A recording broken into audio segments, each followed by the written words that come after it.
दोस्तों, ईरान और अमेरिका की जंग फिलहाल रुकी हुई है, लेकिन ये शांति बस एक दिखावा है, क्योंकि बारूद की गंध अभी भी हवाओं में घुली है और ये जंग कभी भी वापस छिड़ सकती है। दुनिया के सबसे बड़े ताकतवर देश अमेरिका और मिडिल ईस्ट के जिद्दी देश ईरान के बीच एक भी मुद्दे पर सहमति नहीं बन पाई है। हालत ये है कि अमेरिका किसी भी पल ईरान पर बड़ा हमला कर सकता है। फिलहाल समंदर के सबसे संकरे और खतरनाक रास्ते हॉर्मुज जलद मरुमध्य यानी स्ट्रेट ऑफ हॉर्मुज पर अमेरिका और ईरान दोनों की जबरदस्त दादागिरी चल रही है। दोनों देशों ने कसम खा रखी है कि वो किसी भी जहाज को यहां से गुजरने नहीं देंगे। अमेरिका अपनी नौसेना के साथ पूरी नाकेबंदी कर चुका है, तो वहीं ईरान ने हॉर्मुज के गेट पर अपना पहरा बिठा दिया है। लेकिन इसी भयंकर तनाव और बारूदी माहौल के बीच भारत ने एक ऐसा बड़ा कमाल कर दिखाया है जिसे देख पाना तो दूर, रोक पाने में अमेरिका और ईरान दोनों ही पूरी तरह बेबस नजर आए हैं। न ईरान का खौफ काम आया और न ही चीन की चालें। भारत ने वो जांबाजी दिखाई है जिससे वॉशिंगटन से लेकर तेहरान तक सब हैरान हैं। दुनिया के सबसे खतरनाक समुद्री रास्ते में भारत की ये एक बहुत बड़ी रणनीतिक जीत है जिसने ग्लोबल पावर बैलेंस को हिलाकर रख दिया है। अब आप सोच रहे होंगे कि आखिर ऐसा क्या हुआ जिसने समंदर के सिकंदरों की नींद उड़ा दी? क्या दुनिया की सबसे बड़ी नेवी भारत के आगे झुक गई, या फिर भारत ने कोई ऐसा गुप्त रास्ता खोज लिया है जिसके बारे में किसी को खबर तक नहीं थी? असल में ये पूरा मामला जुड़ा है भारत के एक विशालकाय जहाज एमटी सर्वशक्ति से। ये महज एक जहाज नहीं, बल्कि 45,000 टन की वो ताकत है जिसने मौत के साए के बीच से रास्ता निकाला है। 2 मई 2026 की वो तारीख इतिहास में दर्ज हो गई जब इस सुपर टैंकर ने हॉर्मुज की उस नाकेबंदी को चीर दिया जिसे पार करने की हिम्मत फिलहाल दुनिया का कोई भी देश नहीं जुटा पा रहा था। जब बड़े बड़े देशों के टैंकर सुरक्षित ठिकानों पर दुबके हुए थे, तब भारत का ये तिरंगाधारी जहाज समंदर की लहरों पर अपनी किस्मत और देश की जरूरत को लेकर आगे बढ़ रहा था। क्या आपको पता है कि जिस वक्त ये जहाज हॉर्मुज को पार कर रहा था, उस वक्त अमेरिकी वॉरशिप्स की तोपें और ईरान की मिसाइलें एक दूसरे की तरफ तनी हुई थीं। इस पूरे थ्रिलर की शुरुआत होती है एमटी सर्वशक्ति के उस फैसले से जिसने इंटरनेशनल शिपिंग मार्केट में हड़कंप मचा दिया। करीब 45,000 टन लिक्विफाइड पेट्रोलियम गैस यानी एलपीजी लेकर ये विशालकाय टैंकर 2 मई को हॉर्मुज की तरफ बढ़ा। गौर करने वाली बात यह है कि ये वो समय है जब हॉर्मुज का पूरा इलाका एक नो-गो जोन बन चुका है। ईरान और अमेरिका के टकराव की वजह से इस रास्ते पर इतना ज्यादा दबाव है कि यहां से गुजरने का मतलब है सीधे आफत को दावत देना। अमेरिका ने ईरान से जुड़े हर एक छोटे बड़े जहाज पर ऐसी सख्ती कर दी है कि वहां ट्रैफिक लगभग ठप हो चुका है। शिपिंग कंपनियां अपने जहाजों का इंश्योरेंस करवाने से डर रही हैं, क्योंकि किसी को नहीं पता कि कब कौन सी मिसाइल समंदर का सीना चीरते हुए उनके जहाज से टकरा जाए। ऐसे खौफनाक माहौल में ज्यादातर बड़े टैंकरों ने अपना रास्ता बदल लिया था, या फिर वो किसी चमत्कार का इंतजार कर रहे थे। लेकिन भारत का एमटी सर्वशक्ति इस मौत के कुएं में न सिर्फ दाखिल हुआ, बल्कि पूरी शान के साथ इसे पार भी कर गया। अब जरा इस जहाज की ताकत और इसके मिशन की अहमियत को समझिए। इस टैंकर पर करीब 46,313 मीट्रिक टन एलपीजी लदी हुई है। आप जानते हैं ये कितनी बड़ी मात्रा है? ये वो ईंधन है जो भारत के करोड़ों घरों की रसोई में आग जलाता है। साल 2026 की इस गर्मी में जब देश के कई हिस्सों से गैस की किल्लत की खबरें आ रही थीं, तब इस खेप का भारत पहुंचना किसी संजीवनी से कम नहीं है। सरकारी आंकड़ों की माने तो ये जहाज 13 मई के आसपास आंध्र प्रदेश के विशाखापत्तनम पोर्ट पर लंगर डालेगा। इस पूरे मिशन को अंजाम देने वाले 20 क्रू मेंबर्स की हिम्मत की दाद देनी होगी, जिनमें से 18 जांबाज भारतीय हैं। सोचिए उन 18 भारतीयों के दिमाग में क्या चल रहा होगा जब उनके दाईं ओर अमेरिकी जंगी जहाज और बाईं ओर ईरानी रिवॉल्यूशनरी गार्ड्स की पेट्रोलिंग बोट्स मंडरा रही होंगी। ये सिर्फ एक बिजनेस ट्रिप नहीं थी, ये भारतीय नाविकों का अपनी मिट्टी के प्रति समर्पण और एक बेहद जोखिम भरा ऑपरेशन था। स्ट्रेट ऑफ हॉर्मुज को दुनिया की एनर्जी नस कहा जाता है। दुनिया का करीब 20 से 30% तेल और गैस इसी एक संकरे रास्ते से गुजरता है। अगर ये रास्ता बंद हो जाए तो पूरी दुनिया में पेट्रोल डीजल की कीमतें आसमान छूने लगेंगी और बिजली का संकट खड़ा हो जाएगा। पिछले कुछ महीनों से यहाँ हालात बद से बदतर हो चुके हैं। 28 फरवरी 2026 के बाद से यहाँ कभी सीज फायर होता है तो कभी अचानक नाकेबंदी।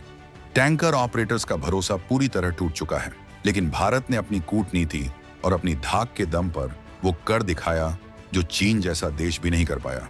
चीन जो खुद को समंदर का दादा समझता है, उसके टैंकर भी इस वक्त सहमे हुए हैं। लेकिन एमटी सर्वशक्ति का इस संकट के बीच से निकल जाना यह साबित करता है कि आज की दुनिया में भारत की बात को कोई टाल नहीं सकता। ये पहला ऐसा भारतीय कनेक्टेड टैंकर बन गया है जिसने इस खतरनाक युद्ध काल में हॉर्मुज की दीवार को लांघा है। इस जहाज की सफलता के पीछे भारत की सबसे बड़ी तेल कंपनी इंडियन ऑयल कॉरपोरेशन यानी आईओसी का हाथ माना जा रहा है। हालांकि कंपनी ने सुरक्षा कारणों से अभी तक खुलकर कुछ नहीं कहा है, लेकिन ब्लूमबर्ग जैसी बड़ी एजेंसियां दावा कर रही हैं कि इस पूरी खेप का खरीदार भारत ही है। अब सवाल ये उठता है कि जब दुनिया के बाकी जहाज रास्ता बदल रहे थे तो सर्वशक्ति ने यह रिस्क क्यों लिया? क्या भारत को अमेरिका या ईरान से कोई गुप्त गारंटी मिली थी, या फिर यह भारत की नौसेना की उस अदृश्य सुरक्षा का नतीजा था जो हिंद महासागर से लेकर ओमान की खाड़ी तक फैली हुई है? सच तो यह है कि भारत ने अपनी तटस्थता और अपनी ताकत का ऐसा तालमेल बिठाया है कि दुश्मन भी रास्ता देने पर मजबूर हो गए। हॉर्मुज की यह कहानी महज एक जहाज के गुजरने की नहीं है, बल्कि यह भारत की बढ़ती हुई ग्लोबल ताकत का सबूत है। जब पूरी दुनिया मिडिल ईस्ट के इस तनाव में जल रही है, तब भारत ने अपने हितों की रक्षा करना बखूबी सीख लिया है। ईरान युद्ध को शुरू हुए 2 महीने बीत चुके हैं, लेकिन हॉर्मुज आज भी एक कब्रिस्तान की तरह शांत और खतरनाक बना हुआ है। वहां से गुजरने वाले जहाजों की संख्या आज भी युद्ध से पहले के मुकाबले सिर्फ 10% रह गई है। ऐसे में 45,000 टन का टैंकर लेकर निकलना किसी चमत्कार से कम नहीं है। क्या भारत का यह कदम अमेरिका को यह संदेश है कि हम अपनी ऊर्जा सुरक्षा के लिए किसी भी हद तक जा सकते हैं? और क्या ईरान ने भारत के सम्मान में अपनी तोपें नीचे कर ली थीं? हकीकत यह है कि भारत इस वक्त दुनिया का तीसरा सबसे बड़ा ऊर्जा उपभोक्ता देश है। हमें अपनी इकोनॉमी को चलाने के लिए हर हाल में गैस और तेल की जरूरत है। अगर ये टैंकर विशाखापत्तनम नहीं पहुंचता तो भारत के कई राज्यों में गैस की भारी किल्लत हो सकती थी। इसीलिए यह मिशन करो या मरो जैसा था। इस जहाज पर लगा मार्शल आइलैंड्स का झंडा भले ही एक टेक्निकल बात हो, लेकिन इसके अंदर धड़कने वाला दिल और इसके मिशन का कंट्रोल पूरी तरह से भारतीय हाथों में था। जब यह जहाज ओमान की खाड़ी की ओर बढ़ा तो ग्लोबल मरीन ट्रैकिंग सिस्टम पर इसे देखने वाले विशेषज्ञों की सांसें थमी हुई थीं। हर कोई बस यही दुआ कर रहा था कि सर्वशक्ति बिना किसी नुकसान के इस डेथ ट्रैप से बाहर निकल आए।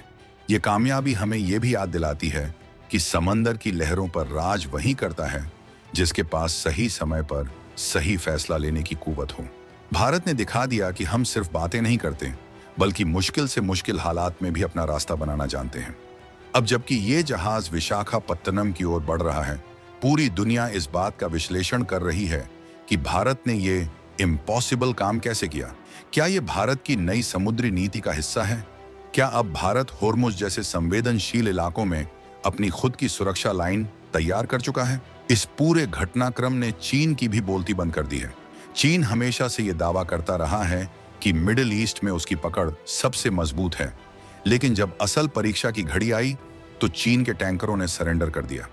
वहीं दूसरी ओर भारत ने न केवल अपनी जरूरत का ईंधन सुरक्षित किया, बल्कि दुनिया को यह भी दिखा दिया कि भारतीय नाविक और भारतीय रणनीतिकार किसी से कम नहीं है।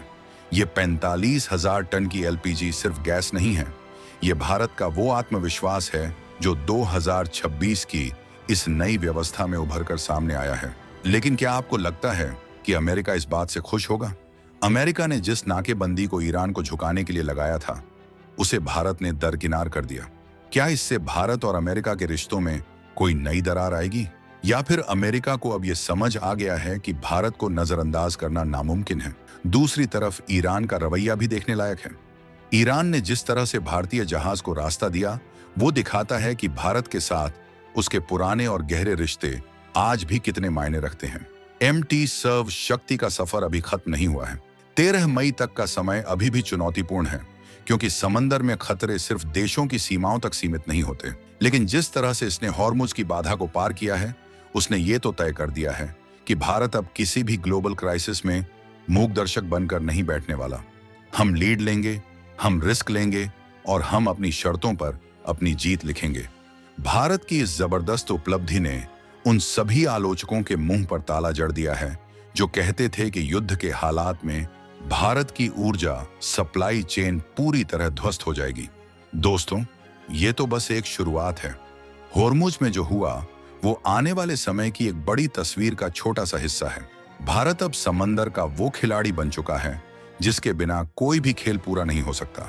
46,000 टन की ये गैस जब भारत के घरों में पहुंचेगी तो वो हर भारतीय के लिए गर्व की बात होगी, क्योंकि ये सिर्फ गैस नहीं बल्कि हमारे देश की संप्रभुता और साहस की जीत है। सोचिए, अगर भारत ऐसे ही निडर होकर दुनिया के हर कठिन रास्ते पर अपना परचम लहराता रहा तो वो दिन दूर नहीं जब ग्लोबल ट्रेड का हर बड़ा फैसला दिल्ली से तय होगा। एमटी सर्व शक्ति ने जो रास्ता दिखाया है उस पर अब और भी भारतीय जहाज चलने की तैयारी कर रहे हैं। क्या भारत अब हॉर्मुज में अपनी परमानेंट प्रेजेंस बनाने वाला है? क्या हम अब अपनी ऊर्जा सुरक्षा के लिए खुद की एक नई नेवल टास्क फोर्स तैनात करेंगे? ईरान और अमेरिका की इस रंजिश के बीच भारत का ये मास्टर स्ट्रोक वाकई में काबिले तारीफ है। इस खबर ने यह साफ कर दिया है कि 2026 का ये दौर सिर्फ संघर्ष का नहीं बल्कि भारत जैसी उभरती हुई महाशक्तियों के पराक्रम का भी है। अब पूरी दुनिया की नजरें 13 मई पर टिकी हैं, जब ये जांबाज टैंकर भारत की धरती को छुएगा। ये सफर हमें सिखाता है कि डर के आगे ही जीत है, और जब इरादे भारतीय हों तो समंदर की लहरें भी रास्ता दे देती हैं। लेकिन कहानी अभी बाकी है। होर्मुज की इस नाकेबंदी के पीछे कुछ ऐसे भी राज हैं जो अभी तक सामने नहीं आए हैं। क्या आपको पता है कि उस 48 घंटे के दौरान सर्व शक्ति के रेडियो पर क्या संदेश चल रहे थे? क्या अमेरिकी नेवी ने सच में इस जहाज को रोकने की कोशिश की थी? और सबसे बड़ा सवाल, क्या इस मिशन के पीछे भारत की किसी सीक्रेट एजेंसी का हाथ था? इन सभी सवालों के जवाब आपको अगले कुछ दिनों में मिलने वाले हैं। भारत की इस जीत ने मिडिल ईस्ट के पूरे समीकरण को बदल कर रख दिया है। अब न तो अमेरिका अकेले अपनी मर्जी चला सकता है और न ही ईरान अपनी शर्तों पर दुनिया को झुका सकता है।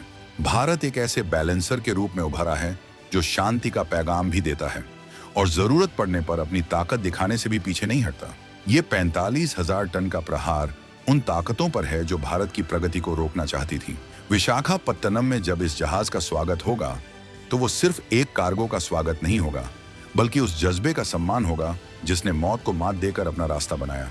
भारत की इस कामयाबी पर आपकी क्या राय है?